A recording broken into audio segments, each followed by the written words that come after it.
now more than ever, people need to go within and plug into that cellular memory, plug into divine source, detach as much as possible from the matrix. A lot of these people that have all these abilities, who have celestial star ancestry, they're operating not only throughout this cosmos, but in higher planes, and they're working against the Draco Empire. The photonic energy and the cosmic rays will activate our higher centers.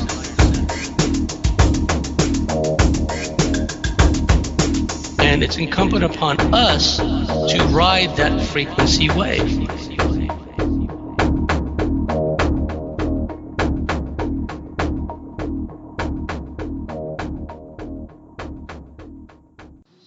Today is the first day of a new feature on Bartley's Commentaries on the Cosmic Wars, and this feature will be called Voices of the Milabs. We'll also have another segment called Voices of the Abductees. Today, our first guest will be a Milab, so this is the inaugural segment of Voices of the Milabs. Karol is a dear friend of mine, a Milab and an abductee, who will be coming on the show to talk about her Milab experiences being used in combat, being used in a variety of tasks, mostly military in nature. She had been taken to the moon. She's been taken to Mars on a number of occasions. She has been under a lot of monitoring, surveillance, harassment. She's endured burglaries where a surgical strike was performed on her personal belongings, her personal papers.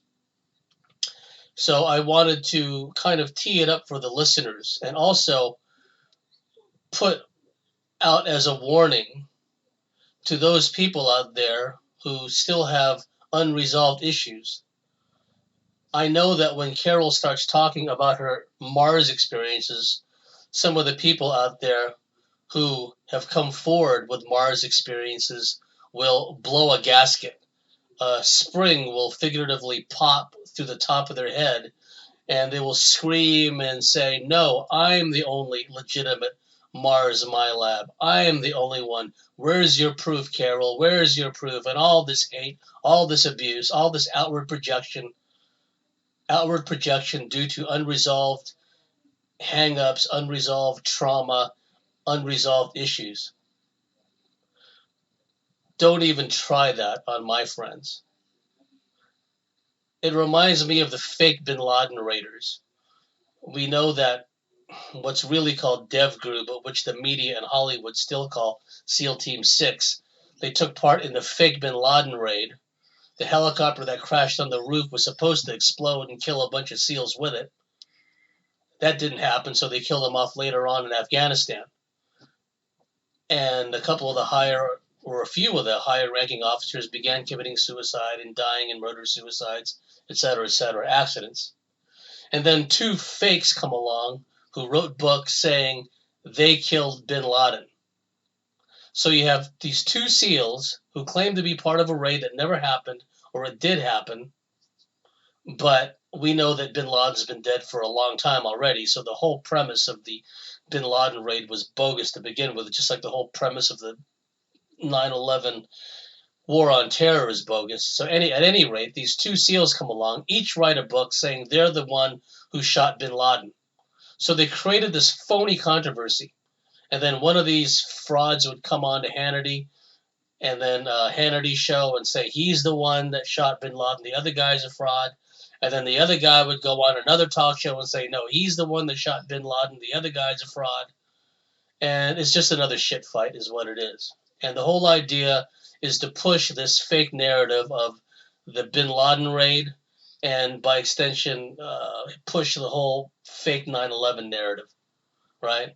And so we see something similar when someone comes forth and says, oh, I've been on Mars too, I've had experiences there. Suddenly all these other people who claim to be on Mars, they start screaming and pulling their hair out and go into a mouth-foaming rage Where's your proof? Bring back a soil sample from Mars. I want to see pictures of you on Mars. This, that, and the other. And they're just projecting out all these issues, unresolved trauma, programming. Well, if you're going to go out there and go into teeth gnashing mode because another person comes up and starts talking about Mars, someone who I vetted and trust implicitly, and I know to be telling the truth, that's your malfunction. Don't take it out on Carol, and don't take it out on me. I've been in this field for 25 plus years. I was debriefing and talking to the original Milabs. I've had my own Milab experiences. So if all you Mars warriors out there want to get into battles and arguments and whatever, fine, leave us out of it. I will call these Mars warriors who sling mud at each other, I'll call them fake Bin Laden raiders, because really it's the same thing. The real players don't get involved in these shit fights. They don't sling mud at each other because they look at this from a higher dimensional perspective. They don't look at this from the perspective of a minion, of a mind-controlled slave whose egos have been activated. All right? That much being said, enjoy the interview. Hello again, everybody. This is James Bartley, and you're listening to Bartley's Commentaries on the Cosmic Wars. Today, I will be starting a new feature called Voices of the Milabs, and also there will be a Voices of the Abductees.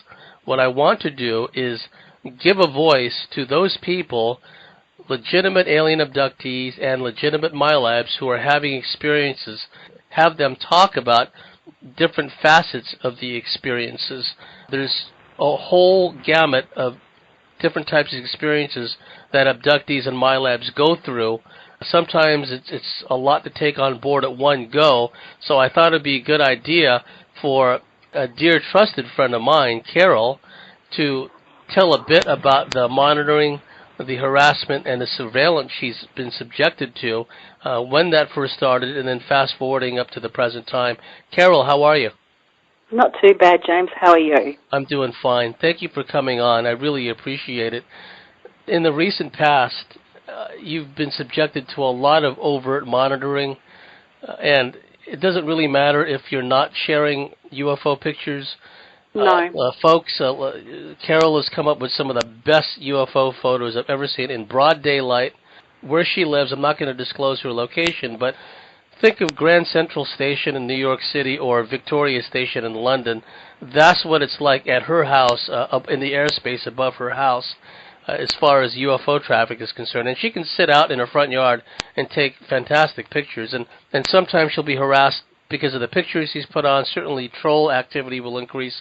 But sometimes when she's not even taking photos and posting them, she still has interference. So Carol, please, the floor is yours. Could you tell our audience a bit about yourself and tell us how a lot of this harassment and monitoring started and how it's escalated over time? Yeah, well, it started when I was really little. I know that's so cliche to say because it just seems like it's the same old story that everybody presents and brings forward. But it started off when I was 5 and I saw a massive UFO over my mum and dad's house. That's when the monitoring started. 2 days later, we had a knock on the door, and I was hidden. My parents hid me, and I didn't understand. All my family members are from the military and have been and are currently still in the military. And, yeah, since then, it's just escalated. So it just came in chunks. So that stopped after a period of time. When I was in my early teens, I was followed. And in Europe, at the time, there was no cars other than little Fiats. That was the common car everybody drove. Who followed me? They were in a white Valiant. And I'll never forget them because they followed me for eight months straight. They didn't do anything. They didn't say anything. They just trailed behind me. Everywhere I went, it just seems like they would pop out of nowhere. So as a young girl, that was a bit frightening. So, and then that stopped, and then everything then changed. My dreamscape would change. My attitude changed. It went haywire, and then everything died down until I was about 30. And since then, everything's escalated. I would sit outside in my house like you've said, and in my backyard I would just sit down and point the camera up and take photos, and it depends what I get. It doesn't matter if I post the photos, I rarely post all of them. As you can imagine, it would just inundate everybody's page if I posted 20, 30 photos of crafts every day. And then after this one time, I got an unusual craft. It was golden. And I had it analysed because I just thought I just needed that extra. Somebody else to say, yes, that's a craft, that's not a bird or anything else. And I had a really bad experience that night. It's really hard to talk about it because I never had this opportunity to say what's been going on. And just share whatever you're comfortable with. Had this, because it was just so horrific. Just had this experience where I found myself walking on a train platform, and I knew something was strange because that wasn't the first time that I've had that dream that I was on a train platform and hopping on a train. Now, these trains aren't your average silver trains. These are charcoal trains. No windows, nothing. It's all charcoal. And I jumped off, walked across the tracks, and I was helped hopping on a train across the tracks. Sat down, and we took off. This train was filled with men, just elderly men, and that's never happened to me before because usually all filled with young girls, young guys. It's all a mix. And within about a few minutes, I saw a bright white flash, and I then found myself within a few minutes hopping off the train somewhere else, and I was dressed completely different. I had weapons on a holster on the belt, and just walking, and I just walked into mayhem where I was getting attacked, beaten. I was killing these huge cyborgs, let's call them that they had faces of birds, long beaks, but some looked like birds, some looked like reptilians. And then after, I had to do what you had to do in order to survive, because I've had this before. I did what I had to do, and a guy turned to me and he said, grab this device, and it was like a mobile phone. And he goes, and press this button, and that would kill whatever's going to come to kill you. And I'm thinking, this is just too crazy. So after that, I woke up, refreshed my face, went to wash my face, went back to bed, and I dreamt of something else, and I was pulled into something else. When I woke to, I had a mark on my arm, and it was like a needle, a round kind of bruise, and you could see in the middle part where it was kind of like a square shape. And I thought, well, that's really, really strange. And I do remember some kind of device, like a wand, was being attached to my arm. So whether they took DNA or a blood sample, I don't know. I have no idea. So I took a deep breath, thought, okay, took a photo of it, get on with my day, and that's when the monitoring started. My phone started beeping every 2 minutes. My mobile phone would flash. I thought, well, that's strange because it's never done that before. Took it to the shops to get it looked at, and there was nothing wrong with it. When I received a phone call, it started beeping every 2 minutes. And then I had helicopters fly overhead. It's all normal. I get that on a constant basis, even at 2 o'clock in the morning. But the most strangest part was a white van was parked on an angle so they could see into my lounge room. And just how they had the windows and this metal nozzle sticking out from the side of the truck was very, very weird, very, very strange. And they stayed there for 24 hours. They came and they walked through my yard. They had a look up above my house, told them to leave. They just didn't say anything, looked at me like I didn't matter or, that I was in their way. They went back into the van and they left for about 10 minutes. I then went to get the kids, and before I knew it, they were behind me. So they followed me into town and everywhere I had to go. Came home, they went the other way around because I thought they would be clever to think that maybe I lost them or something. But they just swung around the block and re-parked their van across the road.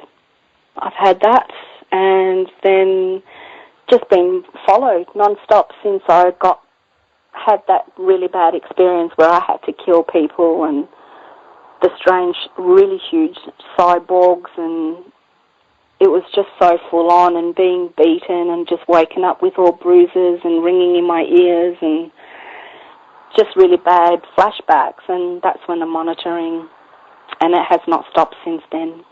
You had one experience, I think that either you remembered it as a dream or you remembered it as an actual experience the previous night where you're walking along a dark road and then come the next morning you have a broken foot or a broken ankle.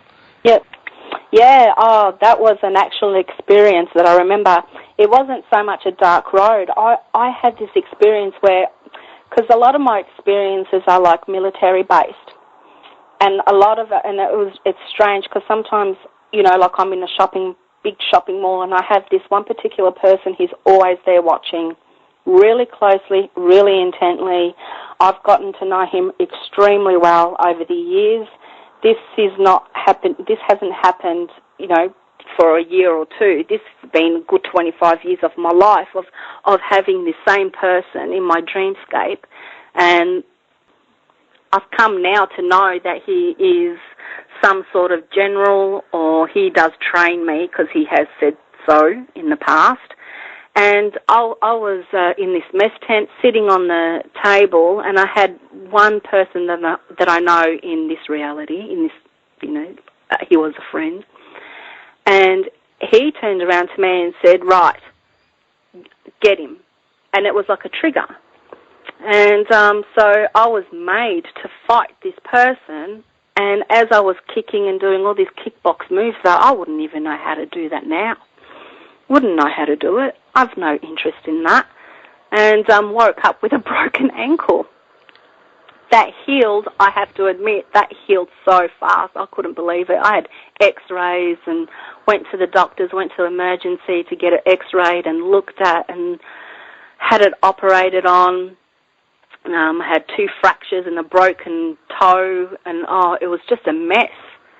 And they said 6 to 8 weeks healing, and I healed in about 4 to 5 weeks. Wow. Yeah, really fast. I don't understand how that is, to me, how that is possible, but it's possible. It happened. You've also gone on experiences that are familiar to those that know about Stargates and jump rooms. You've gone to facilities, or rather been taken to facilities, and then you would enter into what appears to be a Stargate and wind up somewhere else. Did you want to talk about that? Yeah, I had this experience where I found myself in a really dark tunnel. I'm walking along, and then all of a sudden, there's a guy there, and he wears this hideous brown suit. And I said to a friend of mine, I just can't believe someone of this day would still wear a brown suit like that. And that's what made me recognize him each time. And I thought, that's really strange. So I'm walking down this really jet black corridor. You can't see anything. And he would come up then behind me and say, I've been waiting for you, Carol. Come on, put this on. And he'd give me this white coat. And then all of a sudden I find myself in this room, and it's just a strange room. It has strange symbols, and all of a sudden we're just going down and down and down and down, but it's just so quick. But you know in your mindset, at the back of your mind, that it's like 6 or 7 levels or 8 levels, It was like an elevator or something, or some kind of tram or something? No tram. It was an elevator. And it was a really strange elevator. And when I spoke about this prior, I was just gobsmacked that something like that could ever really exist, because I thought, well, is this a dream or is this an experience? And then we'd come to a room, and then all of a sudden that would stop, and I found myself suspended in the air, and I had these strange snake-like, is it rope or was it a cord? I don't know. It was attached to my ankles, and I was suspended up. And I had a lady who had brown hair in a ponytail, white coat, and she had a clipboard, and I wanted to move, and I thought to myself, I really have to go. I don't want to be this. Am I a guinea pig for something? I do not know. I can't remember, because it started off just very normal. And then she turned around, she said, if you move, they will bite. And I said, they're cords. How can they bite? I want down. So when I did move, it turned and that bit me, and I woke up with 2 dots on either side of my ankles. But I do remember when I did hop down that these concrete doors, and I've had multiple dreams of being in rooms that were made out of concrete, and these doors were so thick, absolutely so thick. I just couldn't believe how thick it was, and just trying to push them. They were pretty easy to push open and close. But I just remembered those little tiny details of the strange elevator going down, wearing, like a lab coat, meeting and greeting this person, and the concrete doors, concrete walls, everything so thick, and just seeing separate rooms and people in these rooms. I used to see children in the rooms. So it's pretty a horrific thing when you talk and you go and you think back, wow, this happened, that happened, that happened. So each time something happened, I would have something physical to say, yes, it was real, and I would document that, and I would get that looked at. The rope that later on bit you in one of the experiences, were you suspended upright or were you hanging upside down? No, I was suspended horizontally. Oh, like flat on your back but in midair? Flat on my back in the air, yep. Wow. I couldn't believe it. I was just like, oh, I need to get off, I need to get out. Because you just have that feeling and that sense of, I have to go, because if I don't go, that's it. And it's like, what are they doing? And then when I did wake up and I saw that I had 2 bite marks on each side of my ankle, after probably about a week, my vision improved. I don't need glasses anymore. And I thought, something's going on. I just don't understand how people can have, or someone can have an experience, and then in your real life, things would improve. Yes. Like vision, health, your hearing, your sight in the dark. My sight in the dark now is just phenomenal. People call me a bat because I can just see in the dark. And I'm just like, I don't understand. And I got told by a friend of mine that my eye colour has changed dramatically. Yeah, I don't get it. But apparently, yes. Now, in that room that you'd spoken of before, where the Stargate was there steps leading up to the Stargate, or was there a ramp leading up to it? And when it was powered up, what did it look like? And what did the room look like? See, it was a square room, and we're all sitting in this one room, and just through just one wall. That was an experience way back. So there was this one wall, it just opened up, and it was like a nice light blue and a swirl, and we just got sucked in. There was no ramp. I don't recall a ramp or steps or anything like that. I've heard of similar things. In other words, you were just sitting there, and then the whole room became... we were just sitting. Yes, yep. That's what I've heard, not too. Not the whole room, just the one wall. There was me, another guy that I knew of. I don't know him personally. He has been in and out of my experiences for probably about 20 years.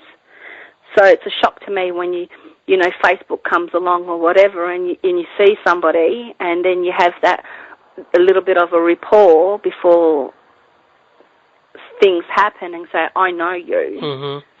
So he was sitting across. There was probably about 4 on each wall. And, all of a sudden the wall just, and there was like blue, and it just sucked us in. There was nothing else in that room apart from us, and everything just sucked that whole wall. It was just amazing. I'll never forget that, because that was just probably one of my first introductions of Stargate, and I ended up, I don't know, I can't say 100% where I was. I just know it was lush, and there were steps going down into the water. Yeah, it was all very forestry-like, and it was really nice. And another experience I had, that I was on the moon, and I was on the moon with a particular person. I did see, because they give you these little, you can see stuff, and you remember certain points of every experience. And I do remember these huts or little houses. They had flat white roofs, and everything was white. And I looked up, and I went, gee, the Earth is really closer to the moon. And it's like, that was really, really bizarre to see that. And I'm not sure why I was there, but I know that I was there. Were you inside of a installation looking out, or were you on... No, I was actually in the atmosphere, on the ground, out of the house or hut, whatever you want to call it, and looking towards Earth. Uh-huh. And I thought to myself, wow, Earth is really closer to where we are than what they say. And that's what I took out of that experience. It was very quick. What did the Earth look like? Really close. Uh-huh. Much closer than, like when I woke up and I thought, oh, gee, that's really strange.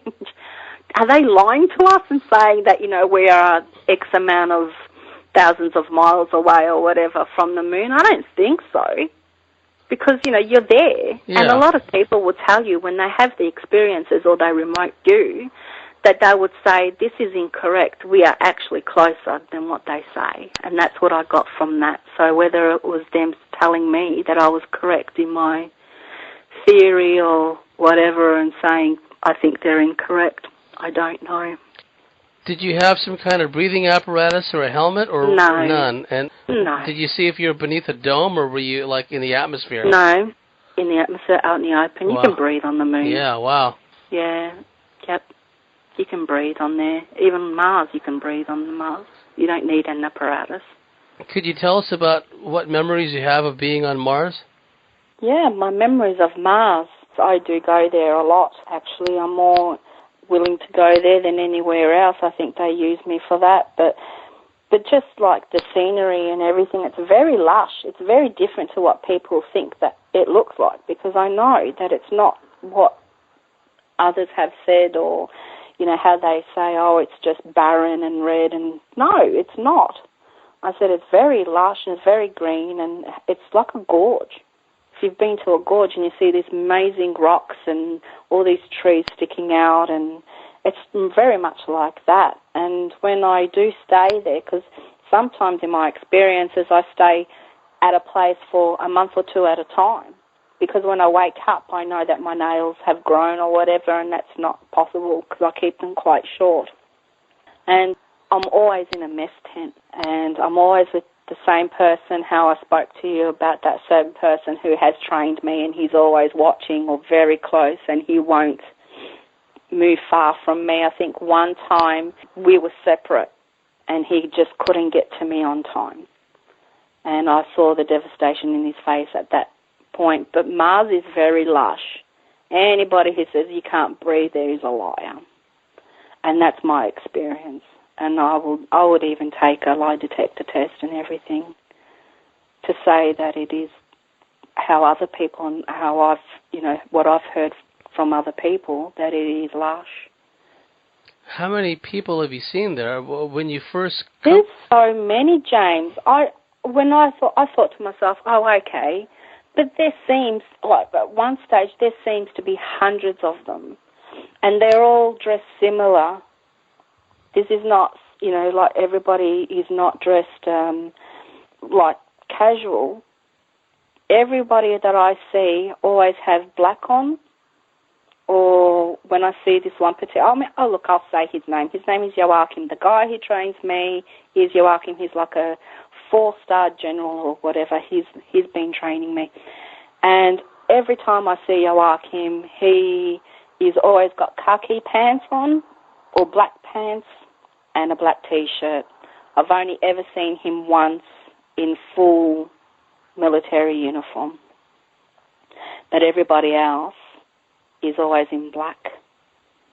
I've never seen not one breathing apparatus. I've been on those black pods. I know that I was collected with Joachim, and I had 3 other guys in this black pod. It was all black, and the dome bit on top was made out of really thick glass. The sky was blue.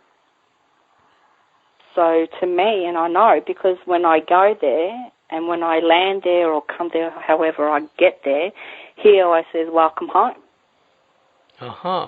So it's just, to me, like more of a home to me than anything else. There was one incident where it threw me off and I didn't see anything, and I think I spoke to you about it. It was this experience that I had, that I was going down some steps, and these steps were going into water. But on to my right side, I had all these ancient temples, and they were weird shaped, like they would be really tall triangles, rectangles, and they were very, very ancient and had hieroglyphs on them. And I was just walking past all these temples, and I was walking down the steps into the water, and then all of a sudden the water disappeared and I was somewhere else. So I don't know whether that's how I come to and fro and I walk. I just don't know, but I just know that it's breathable, it's lush, and it's green. And there are some parts where, like everywhere, there are mountains with, no trees on them or whatever, but it's no different to here. Well, I actually have in my possession a copy of the front page of an American newspaper, and it showed, this was when the Viking lander, I can't remember if it was Viking 1, I think it was Viking 1, had landed on the surface of Mars. Mm-hmm. The picture that was sent back and was put on the front page of the newspapers, the sky was blue. Mm-hmm. And for that part of the scenery, that part of the terrain, it looked no different than, say, Arizona or inland Australia or New Mexico. It looked like a blue sky. And what they've done, folks, is they've added this red sky in a lot of the imagery to give it this woo-woo, dead planet, nothing exists there kind of thing. But it's quite the opposite. And the now defunct Joseph P. Skipper's website, Mars Anomalies Research website, which was a phenomenal website, but it's been taken down. The imagery that Joseph P. Skippers came up with, you can clearly see a canopy of trees, a forest, folks. Yep, a forest, yep. Forest, canopy of trees. You can see all kinds of vegetation. It's not a barren, dead planet. Now, did you see any other life forms there, alien life forms, non-human life forms? Yeah, the non-human ones, the cyborgs, and because it just jumps. 1 minute I'm serene and peaceful, and it seems like, okay, this is the downtime, walking through beautiful forestry, down the stone steps, and I'm with other people, and then when the next minute I am dressed differently and I'm at war and I'm fighting all these things, and it's like my current experience was fighting this hideous, huge cyborg, and there's no other word to describe this thing, but he was coming after me and he was coming fast. And some of them, like I said, had bird-like beaks, and some of them looked like full-on reptilians, but they were massive, James. They were like 8 feet. And this old man, I'm like, what are you doing? Just run. You're going to get killed. And he's just looking at me, and he goes, oh, but, and I said, no. And he handed me this device, and he goes, you have to use this and press that to get rid of that. And I'm like, what? I go, no, because I'll just say it because there's no other way to say it. But I just used to jumping, kicking, karate chop here, there, and just slicing their throat and just walking over it and just go, okay, next. And that's what they use me for. It's horrific to say. I've only just now told a dear friend of mine who is similar to me of what I actually do. And I said, I don't have, your fluffy ET experiences. That's long gone since I was a little kid. It's all changed since I was 14. I go, it's full on. And now, in my age where I'm at now, it's just escalated. I thought, by the time I get to where I am, that'll just die over and they won't use me anymore. But it's just no, we're going to use you more now because everything within me has changed. And that's what I was doing. And since then, the monitoring is just through the roof. Like when we were setting this up, James, and 5:10 today, my phone rang, and I said, oh, okay, answer it, and I heard nothing. And then there was 2 beeps, and then I just get the goodbye. And I thought, you know what, bugger off. When you go into this combat mode, do you feel an energetic shift and a personality shift? Or Absolutely. For days on end, I would kick your ass. I'm just that type of don't fuck. Whoops, excuse me. Oh, please. We're all adults here. We can. But that's what I'm like. I'm just like, don't fuck with me. I will slit your throat, walk over you, and go eat lunch. Do you understand? And then it takes me about a week to just calm down and go back to where I was. And I just do believe. But prior to that, little things would happen to aggravate me.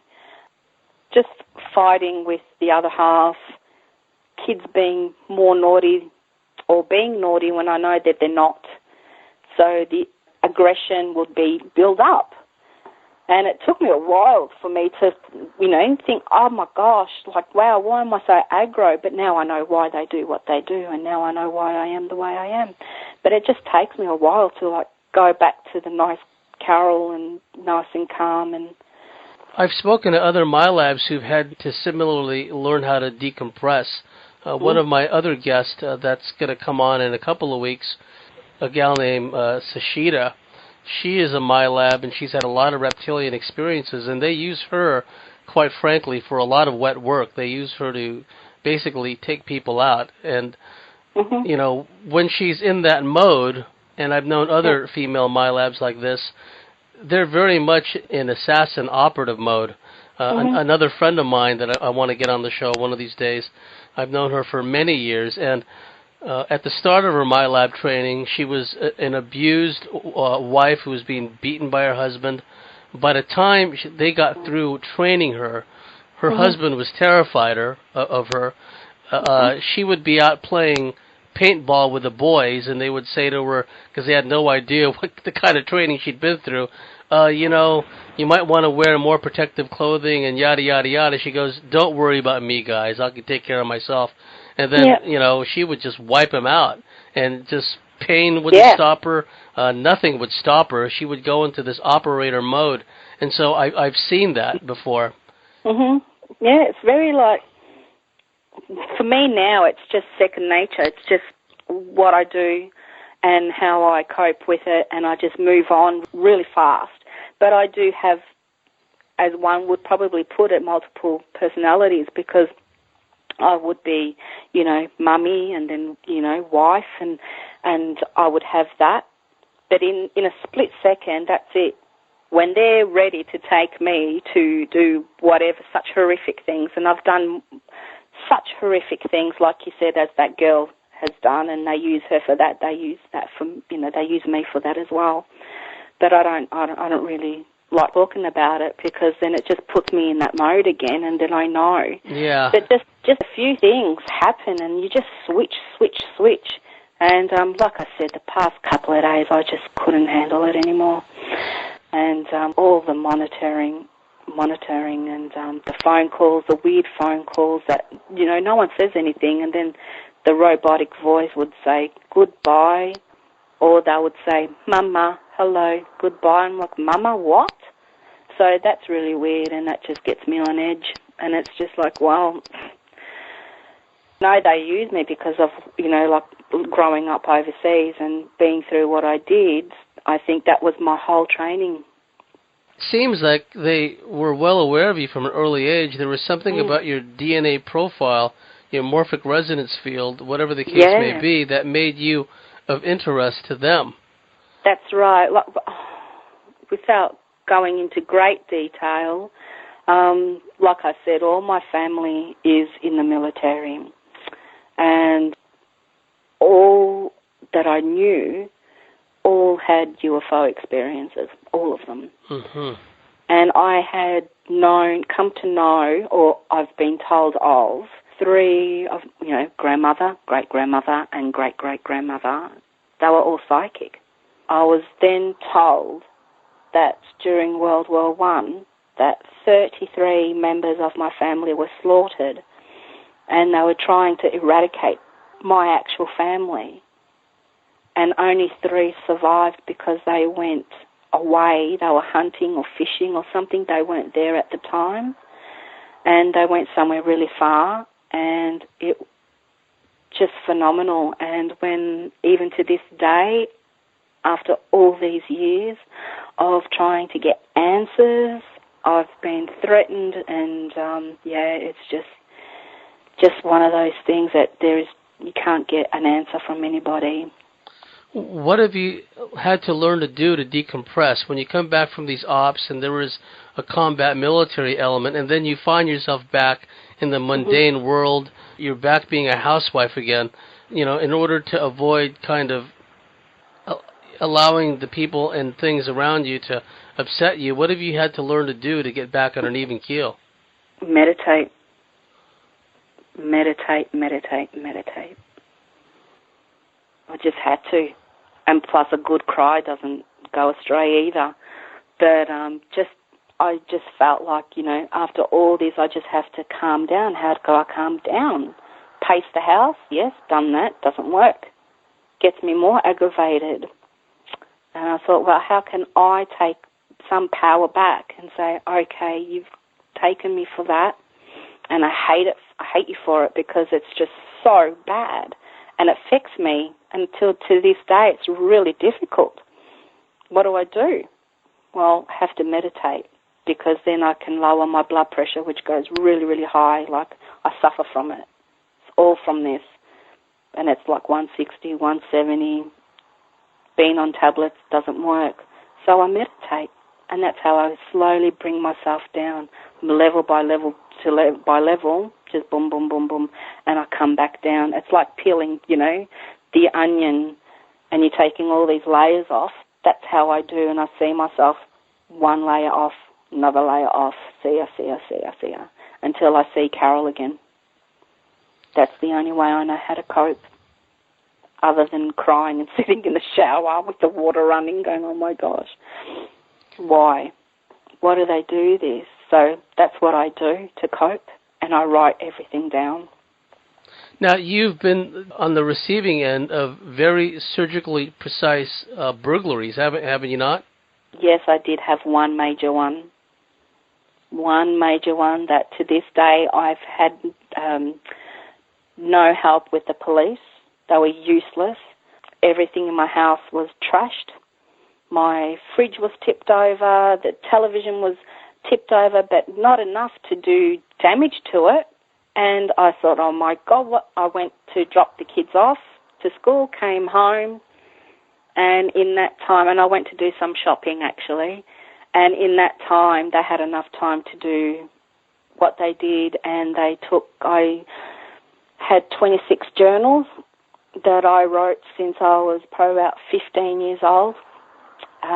My dad told me, write down, just here's a book, here's paper, pen, use this to write down your thoughts or whatever. Whether he knew or not, I don't know to this day, but I'd write down everything, and all of them were taken, apart from 3 journals. And I thought, well, why didn't you take all of them? And why did you take my journals and nothing else? And then I went onto my computer and all my photos, videos. I had a diary on my computer that I had all swiped. I just sat down and cried. I thought, how does this happen? I don't understand. Because, being a busy mum, you just don't have time to sit and you do the research. So I miss out on doing research, talking to other people. And now that I do have that kind of little bit of time to do that, I have come across similar stories where, certain people would go in and just take certain things, and it blew me away. And it's taken me a long time to put pen to paper, and it's very difficult now. And I've had no help. Sorry you had to go through that. That must have been... Yeah, it was horrific. Horrific. Because it's like, I don't understand how quick, and that there was no fingerprints, there was nothing, so I just felt violated. I just felt violated in such a massive way, because I thought to myself, here's me shutting up and not saying anything to anybody, and I get emotional, and I keep it all to myself, and they do this. And then I thought to myself, all right, I'll open up and I'll try and get my story out or whatever, because it's totally different than everybody else's. And everyone in the sense of, ET experience and everything else. And then you just get, slammed with all this rubbish. Yeah. Yes, Karol has been on the receiving end of trolling, of harassment, of people saying that she's a hoax and a fraud. And this, as far as I know, this has been the first time that Karol has talked at any length about her experiences. In the past, she'd put up the many photos of the UFO activity above her house in broad daylight, also of orb activity and whatnot, and even that would garner all this abuse from so many people that it was just unbelievable, really. Right. Yep. And every time I would tell them, especially if they were local to my area, anytime you want to come, bring your camera, and you're most welcome to come and see what happens around my house. There's a lot of people that have said the most bizarre things, and who are you to judge? That's their experience. And if you are, not wanting to understand or even to have compassion about something that, you don't understand, then don't hurl abuse. Yes. It's just unless you've walked simple. a mile in that unless you've walked a mile in that person's shoes. That's right. There's no way for them to know. And like I said, I'll be willing to take anything, any kind of test to tell people and for people to know that I'm not making anything up, because who would sound this crazy? Yes, and what Karol had mentioned earlier, I'd heard from others too, where it's not so much, and I suppose that the Stargates and the portal devices may not all be alike. Some could be traditional portals where people have seen, like Sasquatch walk in and out of portals, and reptilians walk in and out of portals out of closets, and the military increasingly uses personal type portals. But I've also heard of these rooms where people just sit in this room, and then the whole thing does this kind of shift. It just kind of phase shifts, and they wind up in some other place. So they don't actually walk through a Stargate. The whole room is a Stargate. The whole room. Yep. And it just sucks you in. You're just sitting there 1 minute talking and kind of giggling because you don't know what's going on. And then all of a sudden, boom, you're somewhere else. And that's the same colour that's nice, that really ultra-light blue colour, that even happened like in the train. I saw the same colour, and it was like picking up speed so quick, and then all of a sudden, boom, this big, bright flash.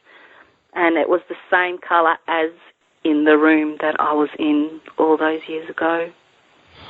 Yeah. Yeah, now there was an individual that's no longer in the field.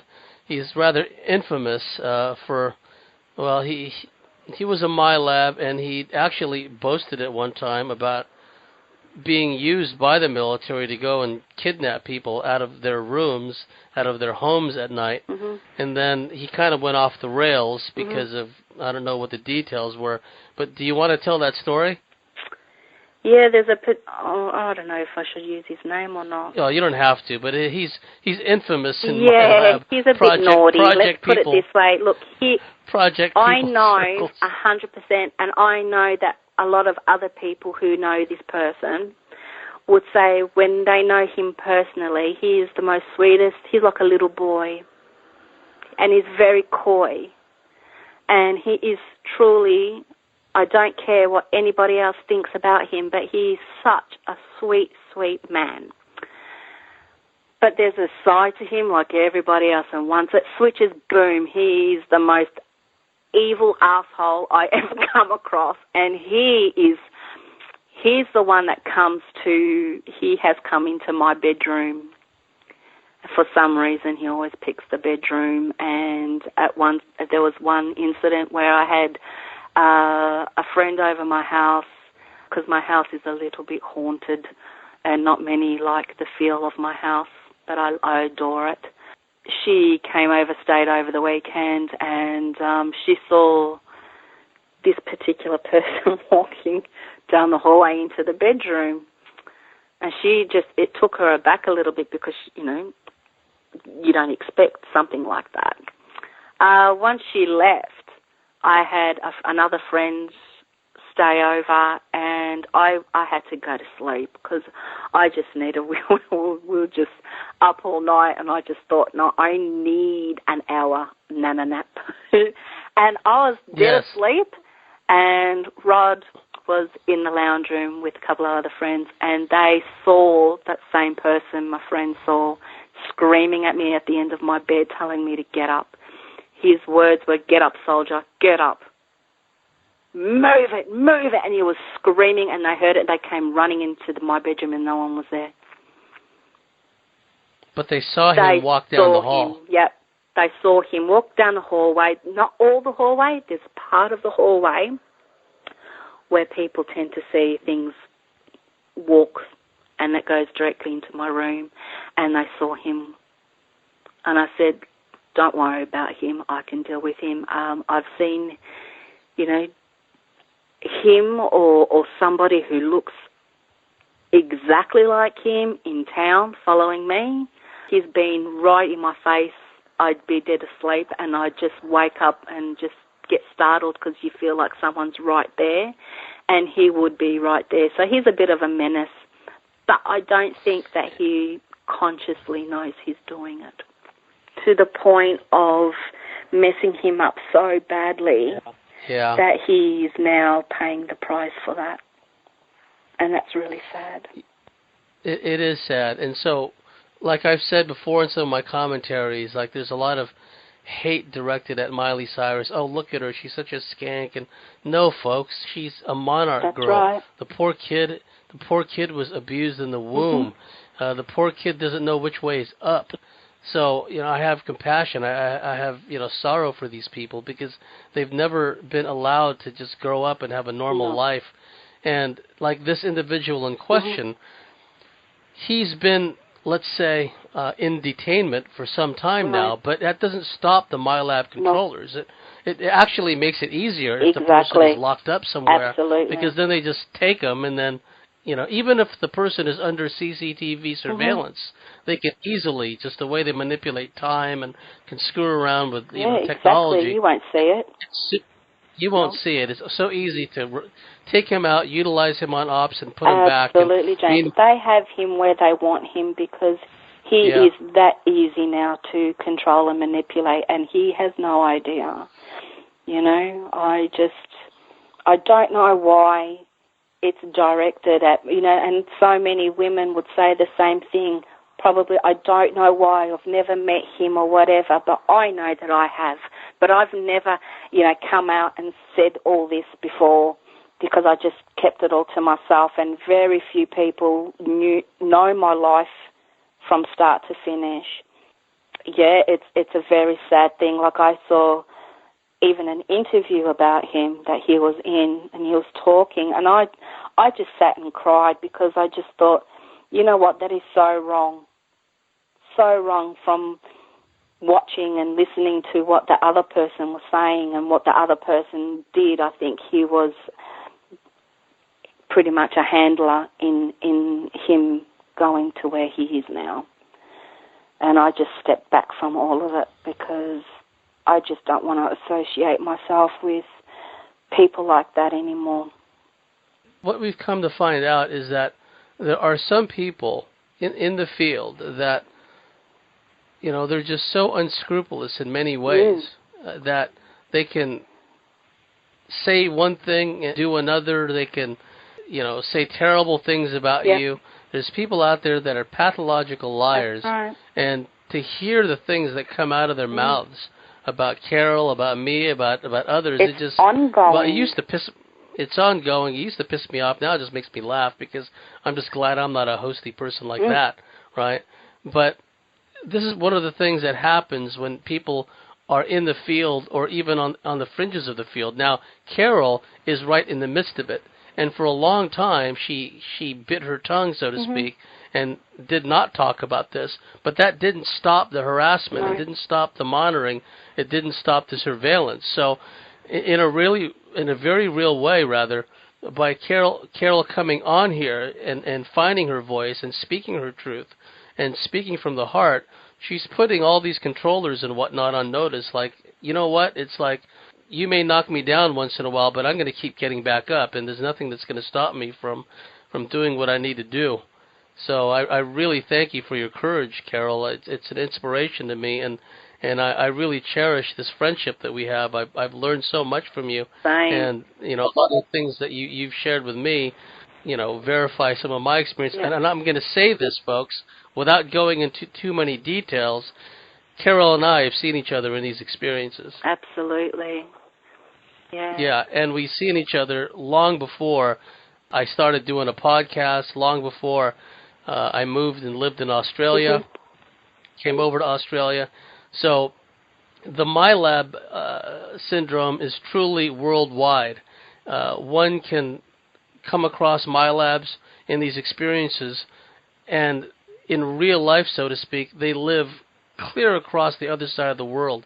But you may see these people sometimes frequently in your experiences again and again because they seem to be part of a team. And in the few minutes we got left, Karol, are there did you usually operate solo, or did you sometimes work with a small team when you were sent off on these ops? Sometimes it was a small team, but usually I'm on my own.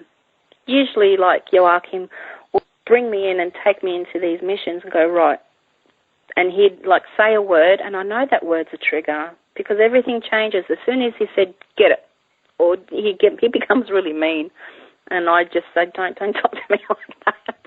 And we have this you know, rapport where now it's like you talk to me like that, I'm going to throw you off the pod. Do I make myself? You know, I'm not doing it, but like now this pod you refer to, is that a conveyance? Is that a transporter or something? Or yeah, I've been in it many times. And, but usually I'm by myself. But this time was different, and there were so many. But they were all male. So what the hell was I doing there? But I know why.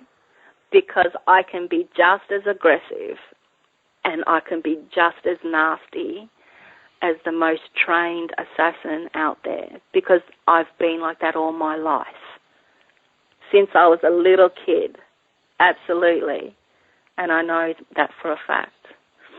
That's why they go, see ya, off you go, do it yourself. Because they know I can just do the job, I don't need anybody. And that's a really scary thought. And I'm like that, it comes into my real life as well. There is some belief there. I can vouch for that because one time, and I'll name at least one of these other Milabs, and I was with Niera Easley and an old Milab buddy of mine. We came down from Denver to the bottom of the state, Colorado, and hung out with Niera. Those of you listening, you might be familiar with Niera's story. She was a Milab in the Air Force. She was taken to the moon base, or one of the moon bases, in a craft piloted by a reptilian. She was in her stint in the Air Force. She had a lot of missing time, and at one stage she was tasked, along with a number of other radar specialists, to sit in a hut in the desert and then see if the radar equipment could pick up the close approach of about 20 UFOs. Whether those UFOs were piloted by humans or piloted by ET, she didn't know. The craft got within 100 yards of the hut they were in. Nobody was allowed to talk to each other. Everyone suspected everyone else of being OSI, which is the Air Force Stasi Gestapo, so to speak. And then afterwards, everyone was put into a bus and brought back to a base, if memory serves, Area 51. And then they were all given injections in the neck and then made to forget the whole thing. Anyway, Niera and I and another Milab buddy, we went to this brewery, this restaurant brewery in the town that Niera lived at. And we went to the back patio where people were partying and drinking and whatnot.